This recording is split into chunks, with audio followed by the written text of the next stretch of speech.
Salut à toi, j'espère que tu vas bien. Aujourd'hui, je te fais une petite vidéo, je vais te répondre à une question qu'on m'a posée. Qu'est-ce que je pense de la colocation? J'ai fait un coaching récemment, un coaching privé, d'ailleurs je te passe le bonjour, où la personne elle voulait investir dans de la colocation et elle me demandait ce que j'en pensais. D'ailleurs, vous êtes plusieurs à me demander ce que je pense de la colocation. Alors la colocation, ce que j'en pense, c'est bien. C'est vrai que c'est très bien, c'est un bon moyen d'augmenter ta rentabilité. Maintenant, il y a colocation et colocation. La colocation dans la zone tendue, c'est-à-dire les grandes villes, style région parisienne, Lyon, Marseille, etc., ça marche. Il y a de la demande, il y a beaucoup de jeunes actifs, il y a beaucoup d'étudiants. Ça marche, il y a de la demande. Maintenant, si tu me fais de la colocation dans la Creuse, oublie. Alors, si tu veux investir dans la colocation, pourquoi pas? C'est un bon moyen de te dégager beaucoup de cash flow et éventuellement de réinvestir ce cash flow dans un nouvel achat. Mais il y a une règle à respecter absolument.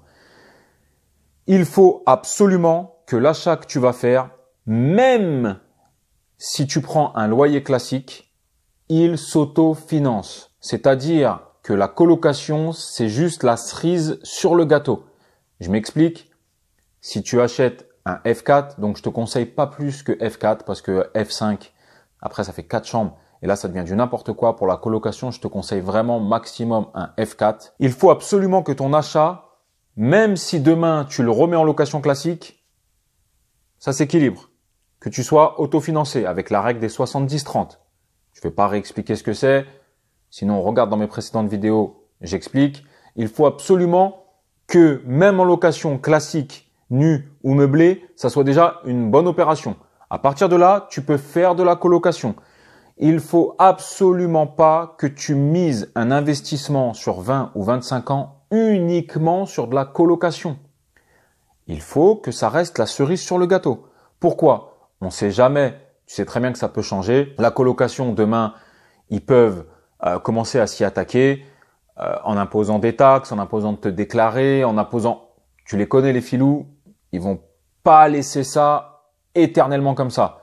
Je pense qu'il y a encore de beaux jours devant nous pour la colocation, mais ils vont pas laisser ça comme ça. Donc, si tu projettes d'acheter un appartement pour faire de la colocation, assure-toi que déjà avec un loyer classique ou meublé, il s'autofinance. Les avantages, les inconvénients. Les avantages de la colocation, ce que je t'ai dit, c'est que tu as pas mal de cash flow, tu as plus de bénéfices, ça se loue mieux. Disons que sur un appartement en région parisienne, un appartement F4 de 3 chambres, tu vas pouvoir louer la chambre environ 500-520 euros, charges comprises, ce qui va te rapporter à peu près 1500-1560 euros. Alors que sur une location classique, tu seras aux alentours des 1200. Maintenant, il y a des inconvénients dans la colocation. Attention, il y a quand même beaucoup plus de turnover, c'est-à-dire c'est souvent des jeunes actifs ou des célibataires qui viennent là parce qu'ils n'ont pas trouvé, ils ont un travail dans le coin, etc. Donc il leur faut quelque chose en urgence.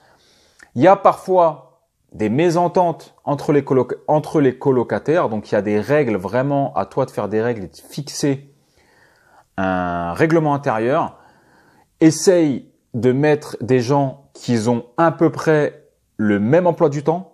C'est-à-dire que si tu mets quelqu'un qui se lève à 4 heures du matin pour aller travailler tous les jours et quelqu'un d'autre qui, lui, il rentre à 1 heure du matin du boulot, ça va pas aller. L'autre, il rentre à 2 heures, il va faire un peu de bruit et tout. L'autre, il se lève juste après et vice-versa. Essaie de mettre des gens, idéalement, qui commencent genre 8-9 heures à la même heure, des gens qui ont à peu près le même emploi du temps. Les autres inconvénients de la colocation dit que généralement, ce sont des grands appartements. F4. Qui dit grand appartement dit charge élevée. Mais disons que la colocation, ça peut être une stratégie de départ. C'est ce que je conseillais à la personne que j'ai coachée il y a pas longtemps. Où tu peux exploiter une colocation pendant 5-6 ans. Tu prends le cash flow, vraiment, tu le mets de côté. En plus, tu fais un petit différé de 12 ou 24 mois, ce qui fait que vraiment, tu vas pouvoir mettre pas mal de côté. Et d'ici 3, 4, 5 ans, tu prends la température du marché. Si tu vois que ça a augmenté, tu sais que nous, région parisienne, il va bientôt y avoir le Grand Paris, etc. Donc, dès que tu sens que ça a augmenté, que c'est le bon moment, parce qu'il va y avoir une montée, c'est sûr. À l'approche du Grand Paris, les JO vont arriver. Il va y avoir un effet de... Tout le monde veut être là. Il va y avoir un effet de vente, ça va monter. À partir de ce moment-là, tu peux peut-être vendre.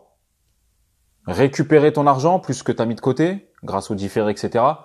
Attendre que ça se calme et quand ça se calme, réinvestir. C'est peut-être une stratégie à faire. En tout cas, la colocation, c'est pas mal. Ça permet de générer pas mal de cash flow. C'est pas mal dans les zones tendues. Mais dans les zones style la Creuse ou les zones où il n'y a pas de demande, Ça sert à rien de le faire. Également, n'oublie jamais de faire ce que je te dis, de mettre une fausse annonce, de tester le marché. Si tu as une idée sur une colocation ou que tu veux investir en colocation, n'oublie jamais de mettre une fausse annonce pendant une semaine ou 10 jours et de tester le marché. Si tu vois que ton téléphone, il sonne beaucoup et que ce sont des bons profils, tu peux te lancer. Mais franchement, en région parisienne et autour de la région parisienne, théoriquement, tu n'as aucun problème. Donc voilà, je répondais à une question qu'on m'a posée. Donc, je continue à faire mes coachings personnalisés. Tu peux me joindre par mail. L'adresse, c'est mehdi@nepourreussir@gmail.com. Né sans accent et au pluriel. Pourquoi au pluriel? Quand je dis né pour réussir, j'ai mis au pluriel parce que je pense à nous tous. Toi, moi, ton cousin, tout cela, tous ceux qui viennent d'en bas. On est tous nés pour réussir. Je pense pas qu'à moi. Donc, c'est pour ça que j'ai mis un S. Même si j'ai eu un BEP Silex, t'inquiète pas, je sais écrire. Donc, quand je dis né pour réussir au pluriel, c'est que je pense à nous tous. Donc, je continue mes petits coachings personnalisés. Si tu veux me joindre et qu'on se rencontre, région parisienne ou même l'Oise, on peut se rencontrer. Tu me dis où t'es et on voit où est-ce qu'on peut se rencontrer. C'est quoi ce nouveau métier? C'est un métier que j'ai inventé en fait. C'est ni banquier, ni courtier, ni notaire, ni fiscaliste. C'est un peu de tous réunis. Disons que tu as un projet, tu as peur de faire une erreur, tu veux signer mais tu sais pas si tu es en train de faire une erreur. Peut-être qu'il y a quelque chose à laquelle tu n'as pas pensé.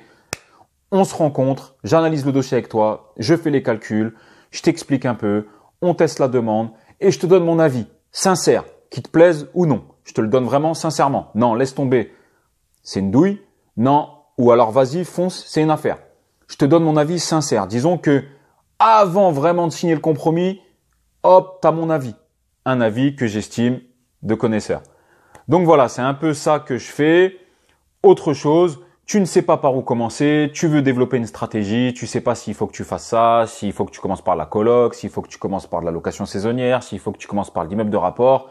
Tu sais pas, tu tâtonnes, on se rencontre, pareil, on fait une analyse de ta situation et je te donne moi la stratégie que j'aurais adoptée si j'étais à ta place. Donc, j'espère que cette petite vidéo vous a plu. Si tu trouves une coloc et si tu as trouvé, vas-y, fonce. Cependant, fais attention, il y a quand même certaines choses à vérifier. Demande bien les 3 dernières assemblées générales, les pré-états datés de la copropriété. Regarde bien que la copropriété n'est pas en déficit.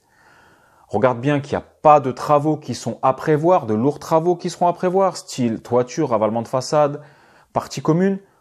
Regarde bien tout ça et si tu as tout ça et que tu as trouvé une coloc sympa, que tu peux modifier un peu, l'agencer un peu mieux, n'hésite pas, fonce. N'oublie pas que les taux sont encore ultra bas. Donc, fais-le. C'est toujours un bon moyen de commencer et mieux vaut commencer que de ne rien faire. N'oublie quand même pas qu'il faut que au cas où la colocation, ça part en sucette, que même avec un loyer classique, ça s'autofinance. On reste dans une opération blanche. Ok? Donc voilà, je te dis à bientôt. Pose-moi des questions en commentaire. J'espère que cette vidéo t'a plu. À très bientôt. Ciao!